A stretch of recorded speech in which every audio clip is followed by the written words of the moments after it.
E aí, pessoal, tudo bem? Vamos estar falando aqui sobre linhas de transmissões longas, né? Já falamos aqui sobre linhas de transmissões curtas e linhas de transmissões médias. E agora a gente entra aqui dentro da parte de LT, longas. Longas. Tá ok? Então, quando se trata de uma linha de transmissão longa, né? Uma que tenha mais de 150 milhas, né? Ou aproximadamente ali 240 quilômetros, a gente não pode mais usar aquele modelo que a gente vem usado para as linhas de transmissões curtas, né? Onde a gente tinha apenas uma impedância série. E também não podemos usar o que a gente usou para linhas de transmissões médias, onde tínhamos a impedância série e uma admitância em derivação ali concentrada, né? Então a gente chama isso aqui de modelos de parâmetros concentrados. Então a gente concentra a impedância da linha nesse ponto e a gente concentra aqui a admitância e a impedância, né? No caso, para esse modelo aqui, o binominal, tá ok? Então o que, que a gente vai o que faremos aqui, né? Em si. Vamos partir aqui de um ponto. Eu vou tentar desenhar aqui de maneira mais sucinta possível. Então a gente vai ter aqui uma tensão. Nesse ponto aqui eu vou ter uma tensão mais V mais delta V. Terei uma impedância série.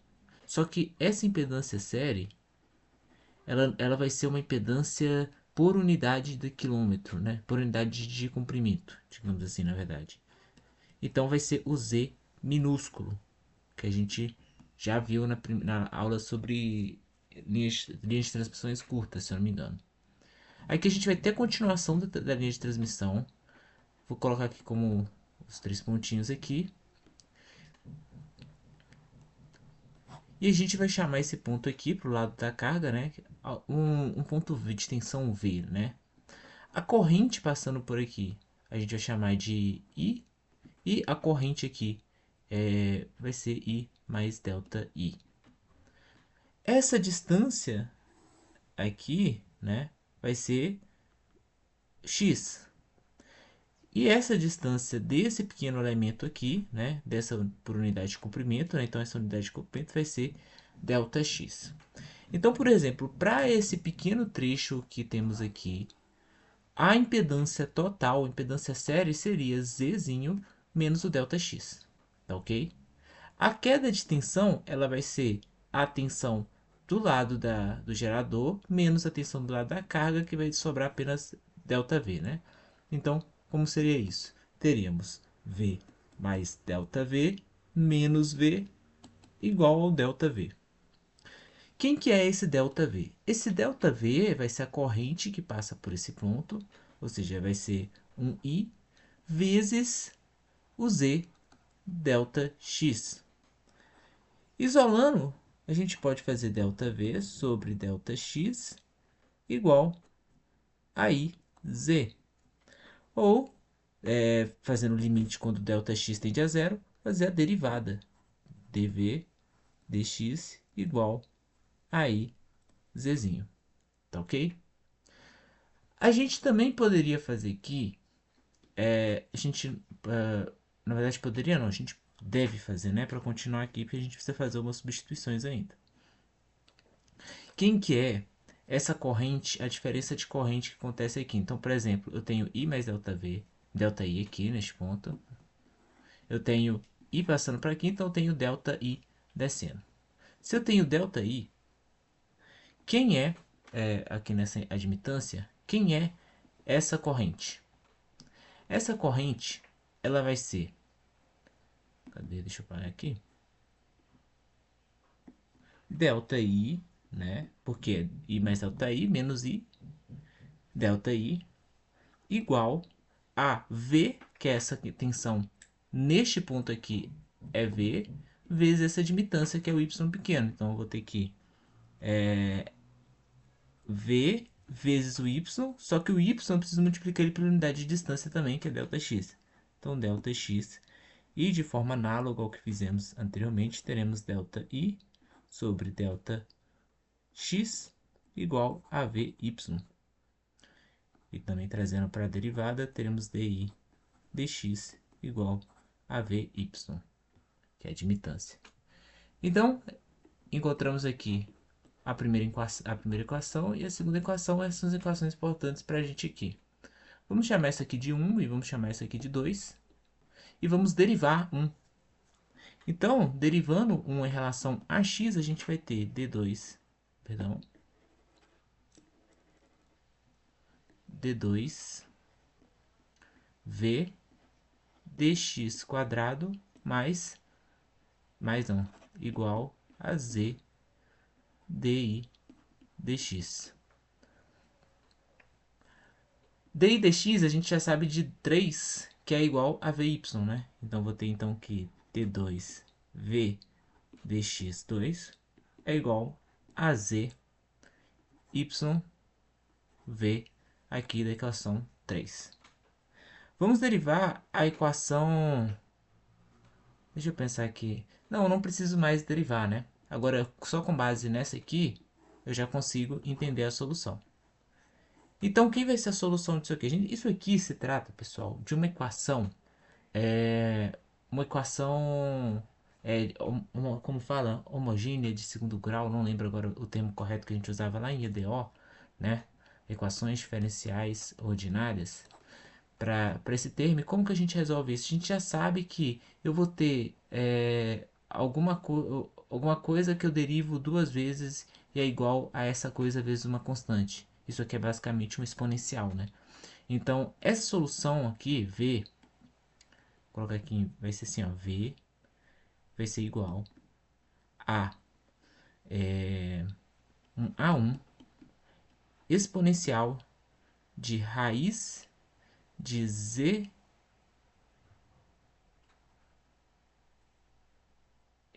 Só um segundo, deixa eu ver se eu fiz certo aqui, agora que eu tô reparando.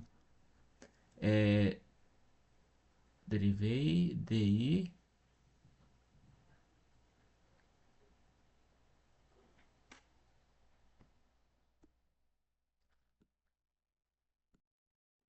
Tem uma viajada aqui, na verdade. Porque eu vi esse V aqui, esqueci que o V que é. A gente tá tão acostumado a usar Y, né? X ou e T, que quando eu vi o V aqui eu achei que era uma constante, porque senão se fosse uma constante, eu deveria. Tipo, não era. Na minha cabeça, o que eu confundi aqui é que o Y fosse a variável independente, né? Então não seria ZY, seria ZV com o Y com o, o X fora aqui, né? Então vai ter X. ZYX, né? Mais um A2 é elevado a menos ZYX. Então a gente encontra aqui a expressão para V. Só que em 3 a gente sabe aqui que em 3 não, né? Na verdade a gente sabe que se eu derivar o V em relação a x, aqui em questão da 1 também, eu vou ter a corrente. Então a solução para a corrente, nesse caso aqui, será I vai ser igual a... Só que tem que lembrar, né? IZ vai ser igual a dvdx. Então vou colocar esse z aqui. Vai ser igual a A1 raiz de zy. Tá ok? É elevado a raiz de zyx mais A2 é elevado, aqui seria menos, né, porque caiu menos zyx vezes zy. Agora eu passo esse z dividindo para o outro lado, passo esse z dividindo para cá, só que z é igual a z vezes z. E aqui eu vou ter z vezes z, raiz de z vezes z. Então, essa parte de cima, isso é raiz de z vezes raiz de y. Isso aqui também é raiz de z vezes raiz de y. Então eu vou cortar, né? Raiz de z aqui. E vou ter raiz de z sobre raiz de y. E eu já vou apagar aqui esses termos. Para mim não ter que reescrever. Então vou ter raiz de y sobre raiz de z. Vou ter raiz de... Opa. Que teria raiz de y sobre raiz de z. E aqui teria raiz de y sobre raiz de z. Só que eu posso fazer, como isso aqui é uma multiplicação de uma fração, né? Na verdade, eu nem precisava ter colocado dessa forma. Eu poderia ter deixado com as duas raízes na forma de fração ali. Isso aqui é exatamente isso aqui, né? A1 sobre raiz de z sobre y, raiz de tudo aqui, né? Porque aí eu multiplico pelo inverso disso, eu continuo tendo a mesma questão, é raiz de z yx menos A2 sobre o raiz de z sobre y. E agora a gente vai dar alguns nomes. Chamaremos de gama a constante de propagação. Constante de propagação. Daremos também o nome de... E quem que vai ser gama? Aqui, né? Tá. Vai ser raiz de zy. Daremos também o nome de zc. Deixa eu escrever em vermelho só para ficar no mesmo padrão. Zc, a impedância característica. Impedância característica, que é igual a raiz de z sobre y. Raiz de tudo aqui. Tá ok? Então, podemos copiar essa equação aqui para baixo. Ctrl C. Também vamos copiar essa equação aqui, né? Cadê?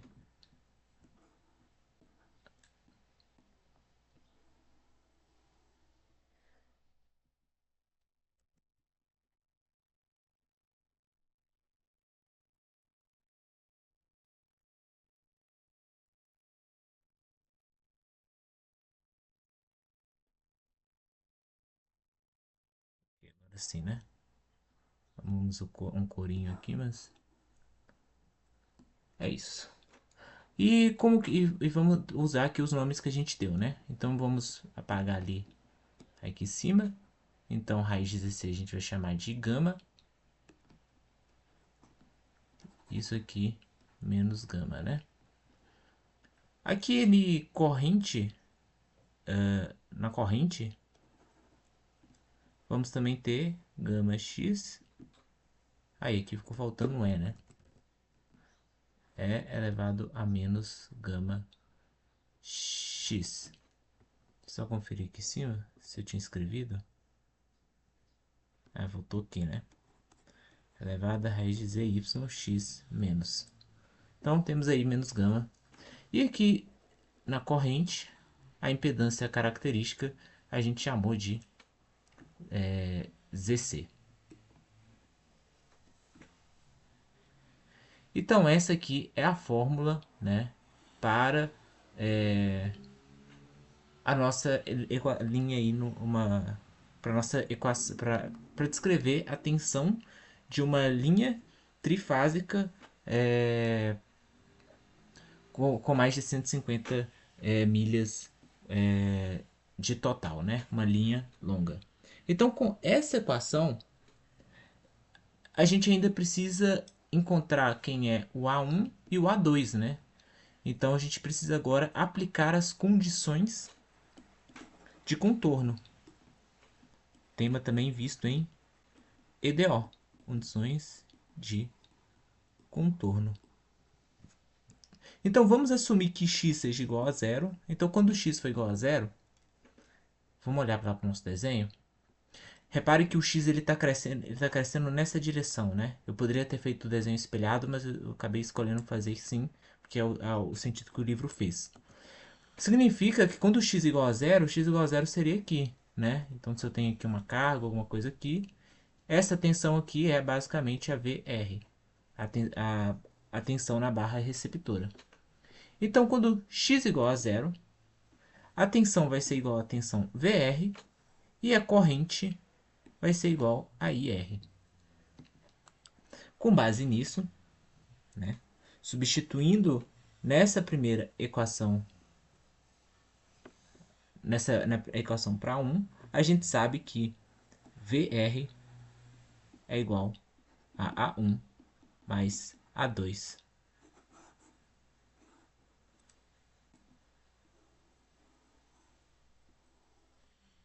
Por conta da primeira linha. Então, VR é igual a 1 mais A2.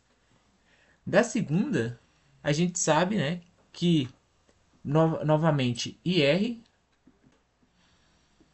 igual a A1 sobre ZC, porque isso aqui vai dar 1, né, quando x igual a 0, menos A1, A2, perdão, sobre ZC, porque esse segundo termo vai dar 0. Então, resolvendo esta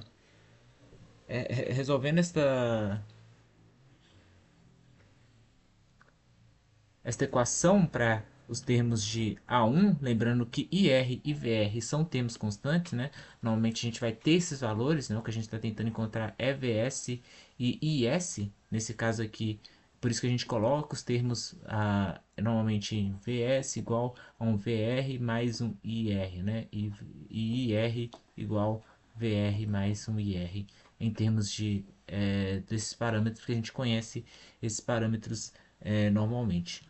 Então, você pode resolver isso aqui, né? Sabendo que VR e R são constantes, você vai chegar aqui a 1, ele vai ser igual a VR mais IRZC sobre 2. E que A2 é igual a VR menos IRZC sobre 2. Substituindo isso na equação que temos engrifados em vermelho, tem que adicionar uma folha. Então teremos o seguinte: V será VR mais IRZC sobre 2 é elevado a lambda x mais VR menos IRZC sobre 2 é elevado a menos lambda x para a tensão. Então, se eu quero saber qual a tensão numa posição qualquer x ao longo dessa linha, eu coloco essa posição aqui, VR e R são constantes, DC é a impedância da linha que é conhecida, e a gente chega, a impedância característica, né, que a gente conhece a admitância, a gente conhece a impedância da linha, então a gente consegue encontrar o valor da tensão em qualquer ponto. Para I, a gente vai ter VR sobre ZC mais IR sobre 2 é elevado a lambda x menos VR sobre ZC menos IR sobre 2 tá certo, menos é elevado a menos lambda x. Então essa seria a equação para corrente em qualquer ponto da linha. Tá ok? Então, bom, pessoal, eu acredito que para hoje é o que temos aqui. Eu espero que esse vídeo ele tenha te ajudado de alguma forma, né? Qualquer dúvida, deixe abaixo nos comentários. Se você achou esse vídeo útil, considere se inscrever no canal e deixar um gostei. Podem deixar dúvidas nos comentários que eu vou tentar responder todos. Então, muito obrigado, até aqui e até o próximo vídeo. Valeu!